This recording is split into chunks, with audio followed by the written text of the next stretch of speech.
রংপুর বিভাগীয় শাখা কর্তৃক আয়োজিত আজকে এই মহাসমাবেশের সম্মানিত সভাপতি, দিগার ওলামায়ে কেরাম, নেতৃবৃন্দ, সকল স্তরের জনগণ ভাইয়েরা আমার, আজকে মহাসমাবেশের উদ্দেশ্য কি পোস্টার এবং লিফলেটের মধ্যে দেওয়া আছে। দ্রব্যমূল্য ঊর্ধ্বগতি। আজকে সয়াবিন তেলের অবস্থা সম্পর্কে কম বেশি আমরা সবাই জানি। চালের অবস্থা জানি, ডালের অবস্থা জানি, পেঁয়াজ, রসুন, হলুদ, মরিচ কেনাকাটার যা প্রয়োজন সব কিছুর দামই ঊর্ধ্বগতি। কোনো জিনিসের দামই নিম্নগতি নয়। হ্যাঁ, তবে নিম্ন গতি একটা জিনিস আছে, মানুষের রক্ত, খুন সবচেয়ে সহজ। আর চুরি, ডাকাতি, লুটপাট হলো খুবই সহজ, কিন্তু নিত্য প্রয়োজনীয় দ্রব্য ক্রয় করা মানুষের জন্য খুবই কঠিন হয়ে যাবে। এই কারণটা কি? সব সিন্ডিকেট, সব কন্ট্রাক্ট, বড় বড় ব্যবসায়ীদের সাথে দলের কন্ট্রাক্ট থাকে, নেতাদের সাথে কন্ট্রাক্ট থাকে। ব্যাস, ব্যবসায়ীরা বলে যে আমরা এই দাম বৃদ্ধি করব, এত পার্সেন্টেজ তোমাদেরকে দেব। এক একটা মালের উপরে কয়বার ভ্যাট দিতে আপনারা জানেন? একবার যখন ঢুকে দেশে তখন ট্যাক্স ভ্যাট দিতে হয়, যখন মিলে ঢুকে বুঝেন নাই যে ইনপুটার থেকে যখন মিলওয়ালারা কিনবে সেখানে ভ্যাট ট্যাক্স দিতে হয়। আবার যখন মাল বের হবে তখন সেখানে ভ্যাট ট্যাক্স দিতে হয়। আবার যখন ক্রয় করবে তখন ভ্যাট ট্যাক্স দিতে হয় একই মালের উপরে। আপনারা জানেন না একই মালের উপরে কতবার ভ্যাট ট্যাক্স দিতে হয়। সার বৃদ্ধি, কারেন্টের ইউনিট বৃদ্ধি, তৈলের দাম বৃদ্ধি, তখন দাম উৎপাদন করতে খরচও বেশি, দামও বেশি। সব ইচ্ছে করলে সরকার নিয়ন্ত্রণ করতে পারত, কিন্তু সরকারের মাথা ব্যথা সেই দিকে নেই। সরকারের মাথা ব্যথা হলো বিরোধী দলকে কিভাবে দমন করা যায়, জেলে ঢুকানো যায়, খুন করা যায়, গুম করা যায়, আর সরকারি দল লোকদের পেটকে কিভাবে ভরা যায়। আজকে প্রথম আলো পত্রিকায় দেখেছেন আওয়ামী লীগের মহাসচিব আব্দুল কাদের সাহেব, ওবায়দুল কাদের সাহেব বক্তৃতা করেছেন। আওয়ামী লীগ করে অনেকে হাজার হাজার কোটি টাকা পাচার করেছে। দুর্নীতিবাজ। আজকে দেশের গরিবের টেনশন কার মধ্যেই নেই, গরিবের চিন্তা কার মধ্যেই নেই। অবস্থাটা কিভাবে দাঁড়ালো? কোন এক দেশে দুর্ভিক্ষ লাগার পরে রানী বলতেছেন রাজাকে, দুর্ভিক্ষ কি এত পর্যায়ে পুষছে যে জনগণ কি দুবেলা পোলাও খেতে পারে না? দুবেলা পোলাও কি খেতে পারে না জনগণ? রানী তো জানিই না যে দুর্ভিক্ষ কি জিনিস, কাজে পোলাও কি খেতে পারে না? এত দুর্ভিক্ষ। যারা সরকারি দল করে, যারা সরকারে আছে, তাদের তো হাজার হাজার কোটি টাকা, টাকার কোনো অভাব নাই। তারা জানিই না মালের এত দাম, এত প্রয়োজন, মাল এত দুর্লভ মূল্য হয়ে গেছে, অথচ জনগণ কি অবস্থায় আছে যা চিন্তাও করা যায় না। কাজে আমি সরকারকে বলবো, যদি আপনি দ্রব্যমূল্যের ঊর্ধ্বগতিকে নিয়ন্ত্রণ করতে না পারেন, তাহলে জনগণ বাধ্য হয়ে আপনাকে নিয়ন্ত্রণ করবে। উপায় নেই। যেরকম শ্রীলঙ্কার জনগণ বাধ্য হয়ে সে দেশের সরকারকে নিয়ন্ত্রণ করেছে, বাংলাদেশের জনগণ বাধ্য হয়ে আমাকে নিয়ন্ত্রণ করবে। কয়েকদিন আগে শ্রীলঙ্কা সরকার বলেছে বোরখা খুলে নেবে, হুমকি দিয়েছিল। আল্লাহ পাক রব্বুল আলামিন তাদের পরনের কাপড়ও রাখে না, সেটা খুলে দিয়েছে। এটা আল্লাহ পাকের নিজাম। আমি সরকারকে বলবো, আপনিও শ্রীলঙ্কার মতো কাপড় খুঁড়তে বাধ্য করবেন না, কারণ পেটে যখন ক্ষুধা থাকে তখন হুঁশ থাকে না, কিন্তু পেটে ক্ষুধায় হুঁশ থাকে না। যদি জনগণ ক্ষুধার্ত হয় তাহলে হিংস্র বাঘের মতো হয়ে যাবে, কোন জায়গায় থাবা মারবে তারা নিজেরাও জানবে না, মসনা কাঁপিয়ে দেবে জনগণ। কাজেই এই দ্রব্যমূল্যের ঊর্ধ্বগতিকে নিয়ন্ত্রণ করতে হবে, এটা আমাদের দাবি। 21 বছর বয়স হলে মদ পান করতে পারবে। যেখানে 100 মদখোর থাকবে সেখানে দোকান খোলার অনুমতি দিবে। মনে হয় যেন বাংলাদেশ তোর বাবার দেশ, নাস্তিকদের বাবার দেশ। এটা ভারতের অঙ্গরাজ্য নাকি? ভারতে গিয়ে দেখেন সব জায়গায় মদের দোকান আছে, ওপেনে মদ পান করা হয়, বাজারে বাজারে মদের দোকান আছে, মোড়ে মোড়ে মদের দোকান আছে। তাহলে মানি আমাদের দেশটা তো আমাদের দেশের কোনো নেতারা নিয়ন্ত্রণ করে না, আমাদের দেশের নেতারা আমাদের দেশ নিয়ন্ত্রণ করে না, ওই ভারতের লোকজন আমাদের দেশ নিয়ন্ত্রণ করে। তাহলে আমরা কেমন স্বাধীন?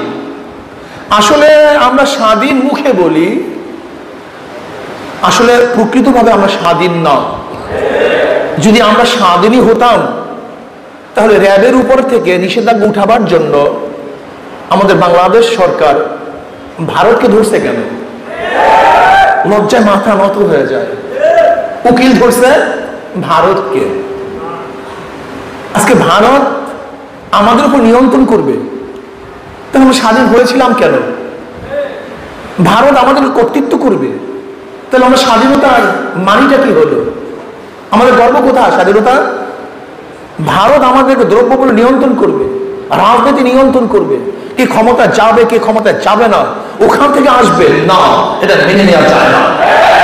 কে ক্ষমতায় থাকবে কে ক্ষমতায় যাবে, কে উঠবে কে নামবে, এর নিয়ন্ত্রণ করবে বাংলাদেশের জনগণ, অন্য কেউ না। অন্য কাউকে এই নিয়ন্ত্রণ শক্তি হাতে দেয়া যাবে না। কিন্তু আমরা কি দেখেছি? আমরা দেখছি যারা ক্ষমতায় আছে, যারা ক্ষমতায় যেতে চায়, তারা আমাদের দেশের জনগণের কাছে কেউ যায় না, তারা সবাই বিদেশি শক্তির কাছে যায়। কিন্তু ইসলামী আন্দোলন বাংলাদেশ বিদেশি শক্তির কাছে যাবে না, তারা বাংলাদেশের জনগণের কাছে আসবে। বাংলাদেশে কে ক্ষমতায় যাবে কে ক্ষমতায় যাবে না, কে থাকবে কে থাকবে না, এই সিদ্ধান্ত করবে বাংলাদেশের জনগণ, অন্য কেউ না। এই জন্য তোরা ভোট দিতে ভয় পায়, ভোট দিতে চায় না। কেন জানে ভোটের হারি ফাঁকা হয়ে যাবে। বাংলাদেশের জনগণ এই দুর্নীতিবাজদেরকে আর কোনো অবস্থায় ক্ষমতায় রাখবেন না ইনশাআল্লাহ। আপনারা দেখেছেন ইসলামী শিক্ষা সংকুচিত করা হয়েছে। আজকে ইসলামী শিক্ষার উপরে পরীক্ষা নিবে না, আর যেই সাবজেক্টে পরীক্ষা হয় না সেই সাবজেক্টে কেউ পড়াশোনাও করে না। তার পরিবর্তে ডারউইনের থিওরি স্থাপন করা হয়েছে। ডারউইনের থিওরি গিয়ে দেখেন নবম ক্লাসের সমাজ বিজ্ঞানের মধ্যে, দশম ক্লাসের সমাজ বিজ্ঞানের মধ্যে ডারউইনের থিওরিটা কি? মানুষ মানুষ থেকে নয়, মানুষ বানরের থেকে। এই কয়েকদিন আগে যা হিন্দু শিক্ষক তার ক্লাসে বলেছিল যে আল্লাহ বলতে কিছু নাই, প্রতিবাদ করার কারণে তাকে অ্যারেস্ট ভাবে জেলখানা থেকে তাকে বের করছে। শুধু তাই নয়, তাকে তো বের করছেই, কিন্তু যারা রেকর্ড করছে আন্দোলন করছে তাদের বিরুদ্ধে কেস হয়েছে, তাদেরকে জেলে যাওয়া হয়েছে। অর্থাৎ বাংলাদেশের গ্রামবাসী মুসলমান, সেই দেশে আল্লাহ নাই, মানুষ মানুষ থেকে নয়, মানুষ বানরের থেকে এই হাজার হাজার কোটি কোটি টাকা খরচ করে এই শিক্ষা আমরা শিক্ষিত করে আমাদের সন্তানদেরকে। এর জন্য আমরা ট্যাক্স দেই, এর জন্য আমরা ভ্যাট দেই, এর জন্য আমরা কর দেই, এর জন্য সরকার দখল করছি না। বাংলাদেশে এই শিক্ষা ব্যবস্থা চলতে পারে না। তবে আমরা দাবি করব প্রাইমারি লেভেল শুরু করে মাস্টার্স পর্যন্ত প্রত্যেকটা ক্লাসে মানুষদের ইসলামী মুসলমান ইসলামী শিক্ষা শিক্ষিত দিতে হবে। এই ব্যবস্থা সরকার করতে হবে। এরপরে আপনারা দেখেছেন বর্তমানে কিছু পাগল ঘাদানি নামে ওলামায়ে কেরামের বিরুদ্ধে দুদুকে দরখাস্ত করেছে, রিপোর্ট দিয়েছে।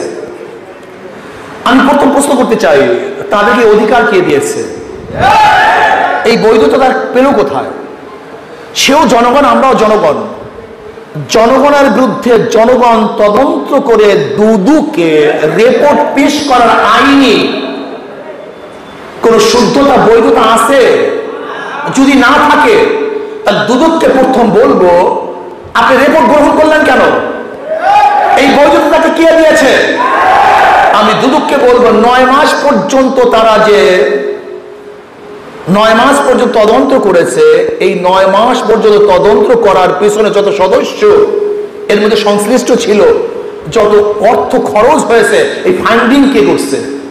এই অর্থ কে দিছে? এই টাকা কোথা থেকে আসছে? এর উৎস কোথায়? কারাই টাকা ফান্ডিং করেছে? কার টাকা কে দিয়েছে? উৎস খোঁজ করুন। বিদেশি শক্তি দেশকে ধ্বংস করার চক্রান্ত করতেছে, ইসলাম মুসলমানকে ধ্বংস করার চক্রান্ত করতেছে। যদি আপনি বিচার না করুন, সরকারকে বলবো বিচার না করুন। যদি আপনি বিচার না করেন তাহলে বলবো আপনি এটা করিয়েছেন, আপনি তাকে ফান্ড দিয়েছেন, টাকা দিয়েছেন বাংলাদেশ ইসলাম উৎখাত করার জন্য, ধ্বংস করার জন্য।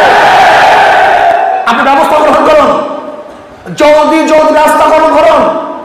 যদি জলদি ব্যবস্থা গ্রহণ না করুন তাহলে বাংলাদেশের জনগণ বাধ্য হয়ে ইসলামের বিরুদ্ধে ওলামায়ে কেরামদেরকে, আজকে ওলামায়ে কেরামদেরকে ইসলামকে কটূক্তি করার কারণে, তাদেরকে লাঞ্ছিত অপমানিত করার কারণে, মানহানি করার কারণে বাংলাদেশের প্রত্যেকটা মুসলমান গর্জে উঠবে, আন্দোলন করবে, সরকার করবে।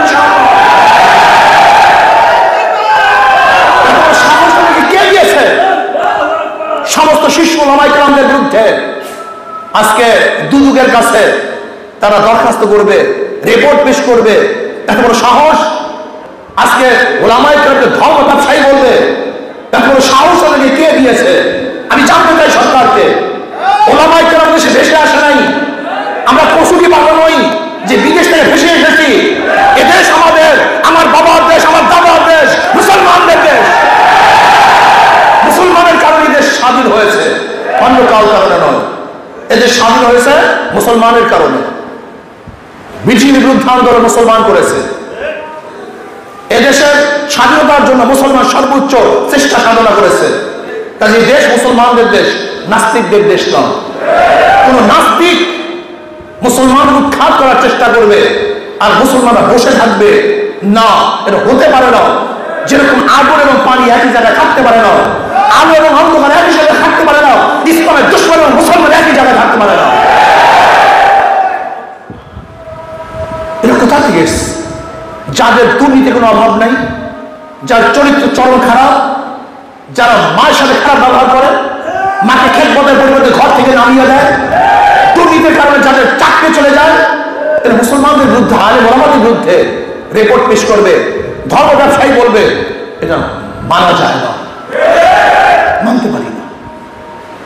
আজকে দেশ স্বাধীন হয়েছিল 3টা ভিত্তিতে: সাম্য, মানবিক মর্যাদা, সামাজিক ন্যায় বিচার। আজকে কোথায় সাম্যতা? সাম্যতা কোথায়? যারা দল করবে তারা ইজ্জত সম্মান পাবে, যারা দল করবে না, সরকারি দলে থাকবে না, তারা লাঞ্ছিত অপমানিত হবে। এটা কি সাম্য? আজকে যারা ক্ষমতাসীন তাদের আত্মীয় স্বজন রেলে ফ্রি চলবে, আর যারা ক্ষমতাসীন না তারা টাকা দিয়েও মুক্তি পাবে না, বাঁচতে পারবে না। এর নাকি সাম্যতা? মানবিক মর্যাদা কোথায়? কোথায় মানবিক মর্যাদা? আজকে মানবিক মর্যাদা পাচ্ছি না। মানুষ ঢুকে দিয়ে মরছে। যারা দল করবে না তারা লাঞ্ছিত অপমানিত হবে। আজকে সম্মানিত লোক তারা লাঞ্ছিত হবে, অপমানিত হবে। আজকে ওলামায়ে কেরাম লাঞ্ছিত হবে, অপমানিত হবে। এটি কি মানবিক মর্যাদা? সামাজিক ন্যায় বিচার কোথায়? যদি দল করেন খুন করলে মুক্তি পাবেন, আর যদি দল না করেন, অন্যায় না করলেও আপনি জেলখানায় ভুগবেন। এটা কেমন কথা?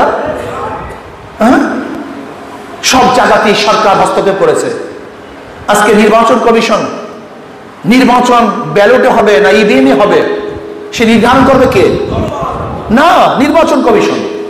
নির্বাচন কমিশন। অথচ আমাদের প্রাইম মিনিস্টার কি বলেছেন? ইভিএমে সব জায়গায় নির্বাচন হবে। তার মানে সে আগে নির্দেশ দিয়েছে আগামী নির্বাচন সুস্থ হবে না, আগামী নির্বাচনও একমুখী নির্বাচন হবে।